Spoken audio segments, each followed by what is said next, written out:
नमस्कार, प्रणाम मित्रों। हेरिटेज विद निहारिका में आपका स्वागत है। मित्रों, गीता श्रीमद् भगवत गीता के 12वें अध्याय के 12वें श्लोक में कहा गया है, ज्ञानात ध्यानम विशिष्यते, यानी ज्ञान से ज़्यादा ध्यान विशेष है, महत्वपूर्ण है। अब श्री कृष्ण ने ऐसा क्यों कहा? क्योंकि ज्ञान से अपने बारे में जाना जा सकता है और ध्यान से परमात्मा को जाना जा सकता है। तो निश्चित रूप से परमात्मा को जानना इतना आसान नहीं है। अगर ध्यान से जान सकते हैं तो वो निश्चित रूप से ज़्यादा महत्वपूर्ण है। मित्रों, आप सब जानते हैं 21 दिसंबर 2024 को विश्व ध्यान दिवस मनाया जा रहा है। अब ध्यान में ऐसी क्या विशेषता हो गई अचानक से, क्यों लोगों को ध्यान आ गया कि विश्व ध्यान दिवस मनाया जाना चाहिए? गीता का अध्ययन कीजिए तो बहुत कुछ पता चलता है ध्यान के विषय में। ध्यान क्यों ज़रूरी है हमारे लिए, मन की एकाग्रता के लिए, शरीर के स्वास्थ्य के लिए ध्यान जरूरी है। शांति, सामंजस्य, एकाग्रता बढ़ाने के लिए, अवसाद और तनाव दूर करने के लिए। आजकल बहुत ज़्यादा अवसाद और तनाव हो रहा है लोगों को। ऐसी हम लोग की जीवनचर्या हो गई है ना कि बहुत ज़्यादा तनाव होता ही है, अवसाद होता ही है। तो उसको बैलेंस रखना, उससे निपटना बहुत ज़रूरी है, बहुत ज़्यादा ज़रूरी है, अपने लिए, अपने परिवार के लिए, अपने समाज के लिए।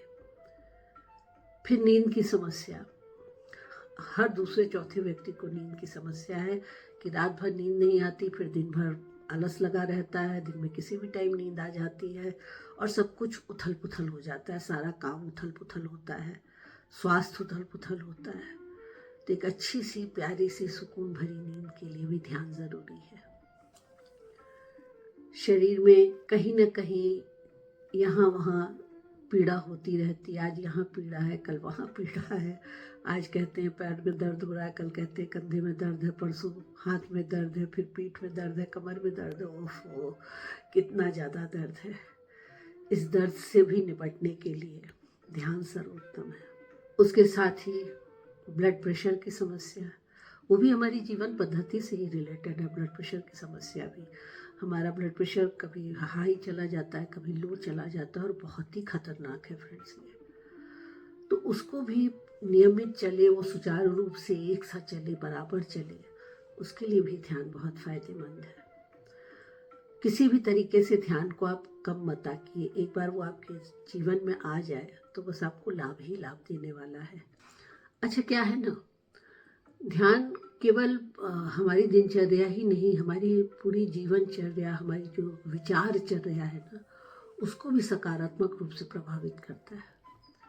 हमारे अंदर संवेदना, साहचर्य, सामंजस्य, समग्रता, संतोष का भाव उत्पन्न होता है और ये भाव आगे भी कंटिन्यू होता है हमारे परिवार में, हमारे आसपास के लोगों में, और बदले में हमें भी वापस वही चीज़ें मिलती हैं।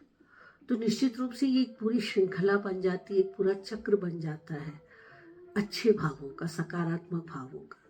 तो है नहीं ये हर दृष्टि से लाभदायक। तो हमारा शारीरिक विकास होता है, हमारा मानसिक विकास होता है, हमें शांति मिलती है, हमें एकाग्रता में मदद मिलती है, एकाग्र होने में मदद मिलती है। हमारी दृष्टि और मन दोनों ही एकाग्र होते हैं, केवल मन नहीं, दृष्टि भी एकाग्र होती है। हमारी देखने की, चीज़ों को समझने की क्षमता में विकास होता है।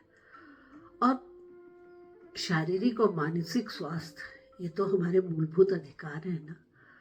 तो इसके लिए ध्यान की ज़रूरत है कि हम खुद ध्यान करते हैं। आप कभी ध्यान दीजिएगा इस बात पर, आप ध्यान दीजिए कि ध्यान शब्द कितने अलग अलग संदर्भों में और किस तरीके से हम लोग यूज़ करते हैं। तो आप ये ध्यान दीजिए कि जब हम ध्यान कर रहे होते हैं, एक व्यक्ति घर में ध्यान कर रहा होता है, तो परिवार के बाकी सदस्य भी थोड़ा सा चुप रहने का प्रयास करते हैं ना, मौन रहने का प्रयास करते हैं कि भाई वो ध्यान में है, फला ध्यान में, पिताजी ध्यान में, माताजी ध्यान में, कोई भी ध्यान में है घर में।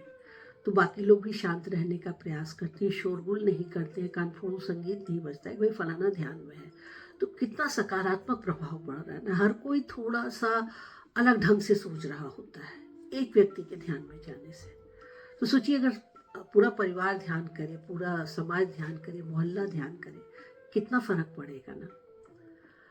और आप जानते हैं जो यूनाइटेड नेशंस का हेडक्वार्टर है न्यूयॉर्क में ना, उनके यहाँ एक रूम बिल्डिंग में बना हुआ है, एक रूम जिसका नाम है रूम ऑफ क्वाइट शांति का, मौन का कमरा। वहाँ पर लोग वहाँ मौन रह करके आत्मिक शांति प्राप्त करने का प्रयास करते हैं। तो एक छोटा सा उदाहरण मैंने आपको बस दिया है कि ध्यान कितना इम्पोर्टेंट है और इसको किस तरीके से पूरे विश्व में लोग समझ रहे हैं। गीता में तो हजारों वर्षों पहले भगवान श्री कृष्ण ने उसको परमात्मा की प्राप्ति का साधन बताया, उसको शारीरिक और मानसिक विकास का साधन बताया, ध्यान को। तो आइए आज विश्व ध्यान दिवस पर हम सब आपस में ही प्रतिज्ञा करें, आपस में एक दूसरे से वादा करें कि हम कुछ देर का ही सही, कुछ मिनटों का सही ध्यान करेंगे प्रतिदिन, और इससे हर आयु, हर आय, हर वर्ग और हर समुदाय को जोड़ेंगे। तब तक के लिए नमस्कार, धन्यवाद। वीडियो अच्छा लगा हो तो शेयर कर लीजिएगा और लोगों के साथ लाइक का बटन दबा दीजिएगा ताकि मुझे भी पता चले कि आपको वीडियो पसंद आ रहा है। और अगर आपने मेरे चैनल को सब्सक्राइब नहीं किया है तो सब्सक्राइब कर दीजिए। धन्यवाद। जय श्री कृष्ण।